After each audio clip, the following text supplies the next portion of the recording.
For years, I was working, and I would just come out in the summers with my sons, and we would plant trees and build rock retaining walls so we could put the road in, and just we worked on it. It was a wonderful experience.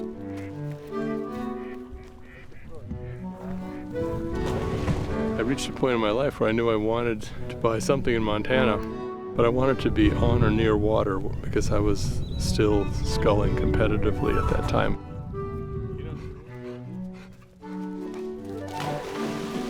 This property is so hilly and roughy and cut up by gullies that we had to come in through the old Yellowstone Trail, the back of the property, because there was no road in here.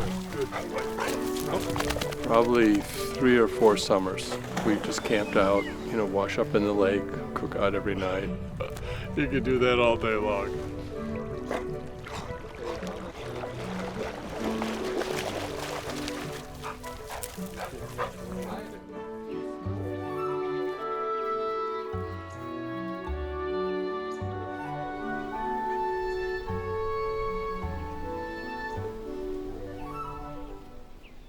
Let's back up just a minute. I married a vision man. I am not a vision person. He is the vision person. I'm the producer.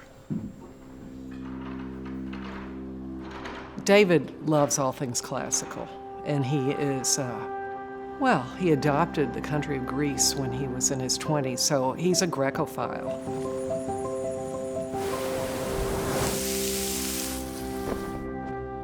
I wanted to write a book about just my trip. It was just an amazing, amazing trip, and I met incredible people. Occasionally you walk into a village in the middle of nowhere, and you look at the school and you say, what? This is a humble village with really humble homes, but the school, which is very traditional, is just magnificent. Columns and fountains and intonaco walls and huge windows. And think of children going to that kind of a school. All those little experiences shape you in terms of your views of other people and your thinking. He was also living in Montana during the summers, but thought how great it would be to build a net zero house. He didn't want to build a typical Montana house. He wanted something different. A classical net zero house with modern day materials. So that's what we did. And I said, great, let's do it. The house was just a thought exercise. We had no intention of building a house. But you've met Betsy.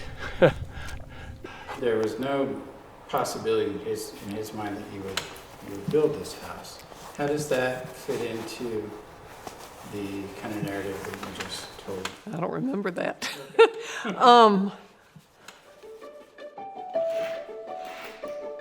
I guess the way I would start the story now is my brother and I do translations together. And we had just finished the Emperor's Handbook, and we had a great time doing it. It's nice when you're heading a school to have something else to think about, because heading a school can be, just a daily video game, just getting pounded constantly. And we enjoyed working together so much on that. When we finished it, we said, well, let's do something else. This was fun. Let's try another. And the first idea we came up with was, why don't we do Vitruvius's books on architecture? So I started collecting various translations. After about a month of doing this, we said, this is a bad idea. It's already been really well translated. I think it was a feeling we can't really contribute. But the funny thing is, when I was reading these translations, I got completely wrapped up in the whole theory behind classical architecture. It's all mathematics. It's all very formulaic. And it also takes very dogmatic positions which are rejected in the modern era. Leonardo's depiction of Vitruvian man, based upon the architectural idea, the Vitruvian idea, that any building you expect to put a human being into should have dimensions, height, depth, width, that are factors of 6. Now, to a modern person, that sounds like, what? That's completely arbitrary. But it became a thought exercise for me. I'm going to design a house using just these formulas. when I finished the drawing, I was finished with my thought exercise. And I remember the night that I was like, well, I'm putting it away now. It was fun. I really enjoyed it. And she said, well, you mean we're not going to build it? And I said, darling, this is not, if I were a skilled carpenter, I would not build this house. I do not have the skills to do this. And she was just adamant. She said, oh, we can do it. We can do it. We'll gather the rocks and we'll do, it's like. The story is a little different from the two of you. He maintains that you had as much of a practical, not on the hand in doing it, but wanting to make it happen. I might have. I don't know. I wouldn't put it past me.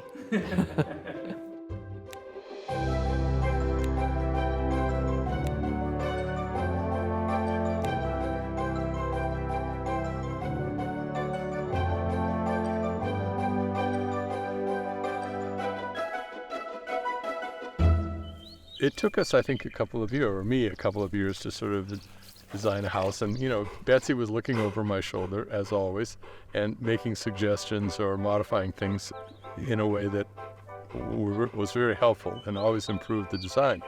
And I remember pushing back a bit because I said, you can't build this kind of a house in this environment. It's too cold, and we'd never be able to afford this kind of a house. But you figured it out. Yeah.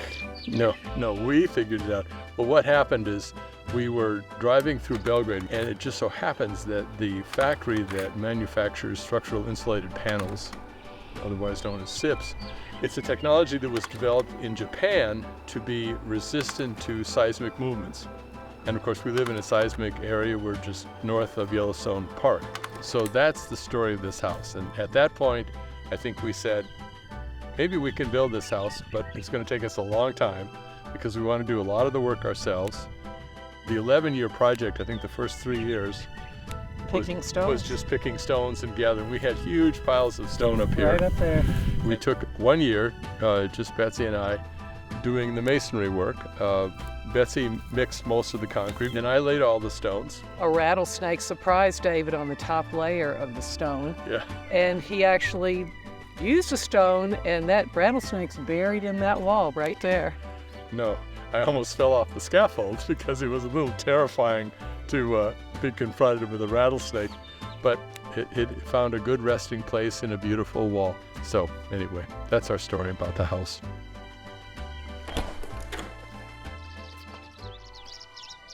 We had to build retaining walls before I built the road.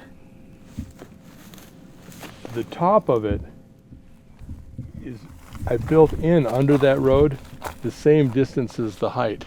And you can see it's holding a lot of road. And so far it's, it's been there for 25 years, and you can see it's still in really good shape. That's my work of art right there.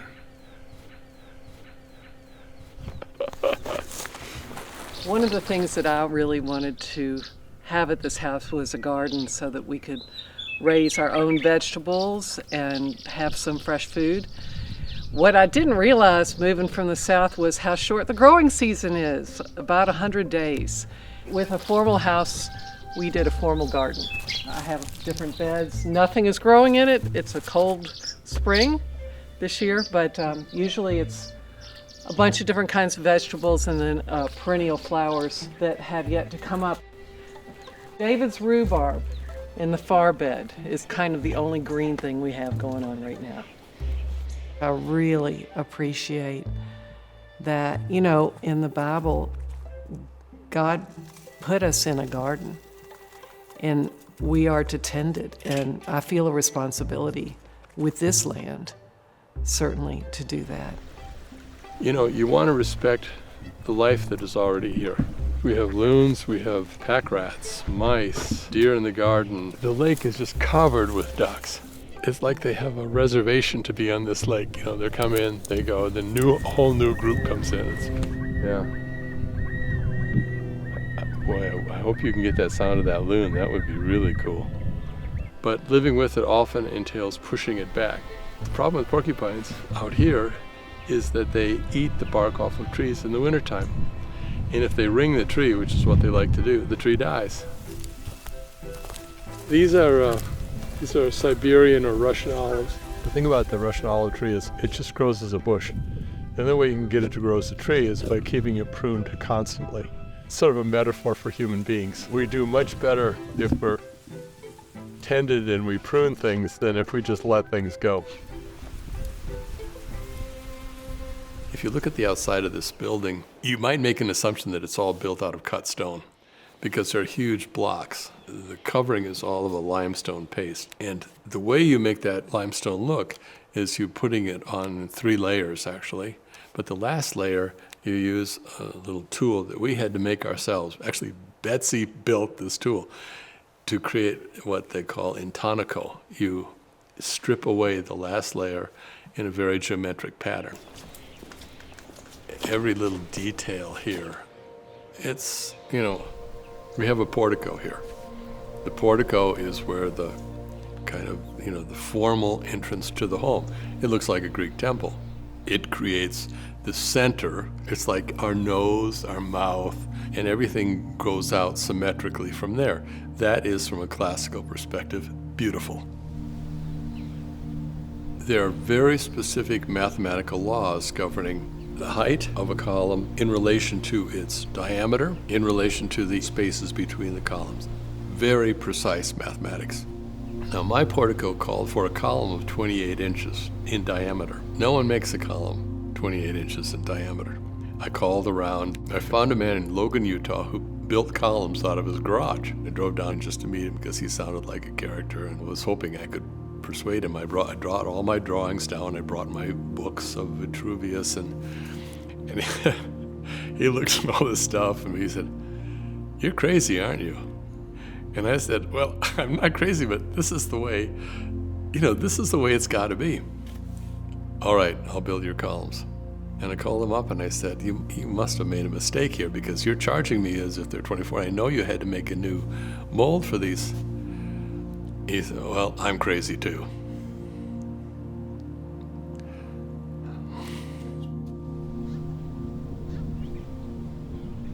He's such a creative problem solver.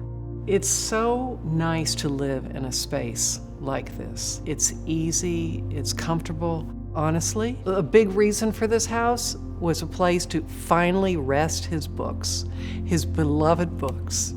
And I'd say the house was built around the library, to tell you the truth.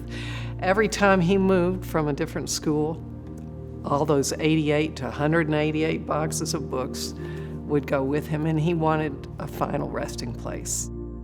But we also had individual pieces. We collected different furniture over the years. We found rocks from here or there that have special places in the wall. All of those kinds of things make it ours and make it feel like home. The entrance here is a vaulted ceiling. Again, all according to perfect mathematics. This room we're sitting here, it's a cubic room. Every Renaissance home had to have a cubic room, and this room is 24 by 24 by 24. That window behind us is called the Serliano window. An Italian architect named Serliano developed that. Large arched windows with 2 side windows like that. That too is mathematically precise. That window was designed to copy a Greek motif, an earlier Greek motif, and you find it right here in this arch. There's no other house like this. It's not that we want to recreate the past. We want to bring the past to life again in ourselves. If you were to take Vitruvius and Palladio and their books back and did what I did, you would come up with a different house. It's like writing a sonnet, right? There's a certain form to it, a certain cadence to it, a certain rhyme scheme to it, but we'll never write the same sonnet. You'll write yours, I'll write mine. And I can understand why architects really get, enamored with their products and don't want the client to mess them up. But the nice thing about being your client is you don't have to worry about that. I'm hard pressed to find one of my books here. Just saying. I was a voracious reader. Where is my section? Where is it? I get the bookcase in the kitchen.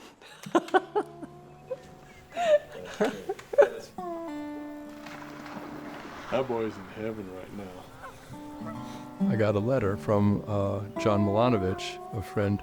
He said, when I was a boy, my father used to take me fishing on that lake. But whenever we got to that part of the lake, which is called the Willow Creek Arm, it frightened me because I could hear it singing.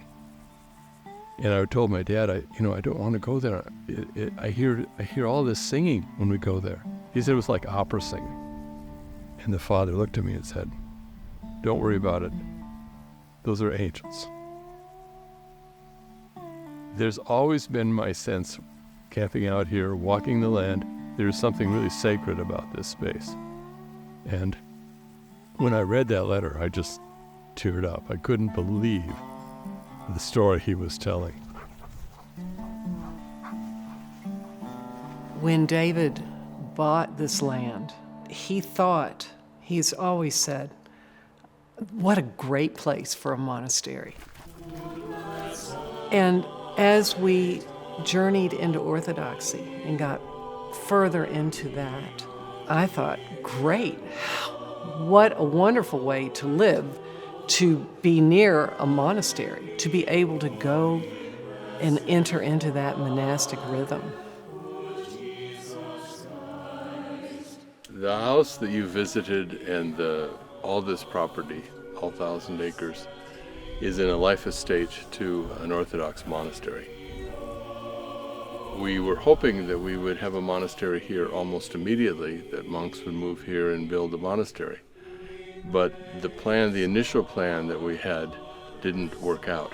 So we thought, what are we going to do to continue to build the monastery, but also use it in a way that is really, building the kingdom? Our local priests said, well, why don't we have a youth camp here? So for the last 7 years, we've had summer youth camps here, and they have been building this monastery. And so all of this that you see was done by young people. There are monks who come and work with them, and we've made good progress. I told the bishop, he said, we're just going to keep building the tower until God sends us monastics, because this is all we really have left to do in terms of stone and masonry work. So it's been very rewarding, even though we don't have monastics. This icon was the one we used for the Christmas card. It's for Christmas, yeah. You've probably noticed all the iconography in the house, and in our ancient faith tradition, the home, is regarded as a little church. And that's one of the principal reasons that you see objects that promote devotion and prayer in the house. Oh, that's one of the Apocalypse. St. John on Patmos having his visions of the Apocalypse. And that other large icon next to the resurrection is a really interesting one. It's a very traditional Orthodox icon. It's Moses in front of the burning bush, removing his sandal because it's holy. And inside the burning bush is the Theotokos, the Virgin Mary. It brings together a lot of things in all of our Christian traditions.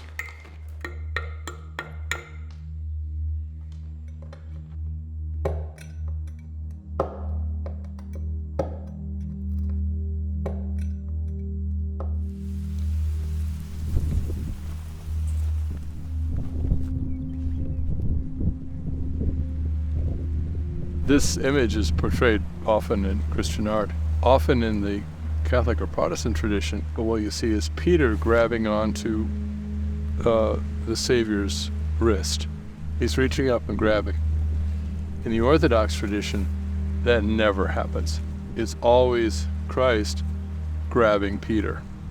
And to me, this is such a moving icon because these waves and the storm, it's like our life in the world, right? I mean, we're just surrounded by turbulence, threats, enemies, waves, doubts cloud our mind. I mean, it's also a psychological event. And all he can do is just reach up and say, Lord, save me. I mean, it's our life. It's everything is in this icon. And I love it. But it's a wonderful place to come and pray. We pray, God is everywhere present and filling all things. And you really get a sense here that God is everywhere present and filling all things. This whole area is so much like the Galilee, which is where St. Peter was from, and this is like he's on the lake. It's fishing is a big deal on this lake. Everyone comes from really all over the world to fish for rainbow trout here. So it's an ideal, he was a fisherman. Here's the lake, people fishing there in the summer. St. Peter is such a type of who we are. I mean, he's kind of like the Christian Odysseus, He is so human. He wants to believe, he wants to commit himself, he wants to go with Christ to the cross. But when the moment comes, when the waves are crashing, or when someone says, "Aren't you a follower of Jesus?" We get shaky in the knees and we can't in our own strength go forward. And all we can do is throw up our hands and say, "Lord, save me," with the knowledge that he will save us because he loves us. That's why it's St. Peter's.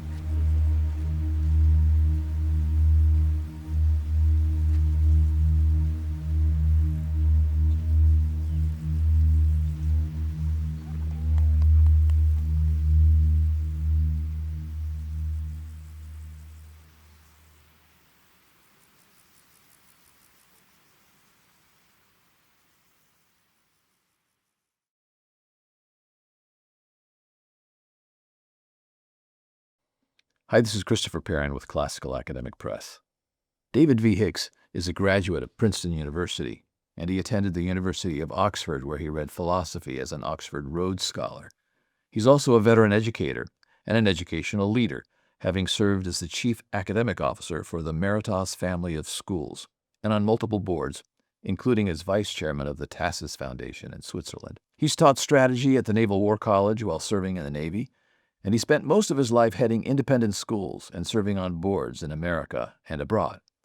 But in educational circles, he's perhaps best known for his book Norms and Nobility, a treatise on education, which was published in 1981 and became an award-winning book. It became one of the foundational books inspiring the renewal of classical education in the United States and abroad. This book is now available as an audiobook from Classical Academic Press. David Hicks is also known for his widely read translations of the Meditations by Marcus Aurelius, the Stoic philosopher, which he translated with his brother C. Scott Hicks. He and his brother have also published 3 translations of Plutarch with the Circe Institute.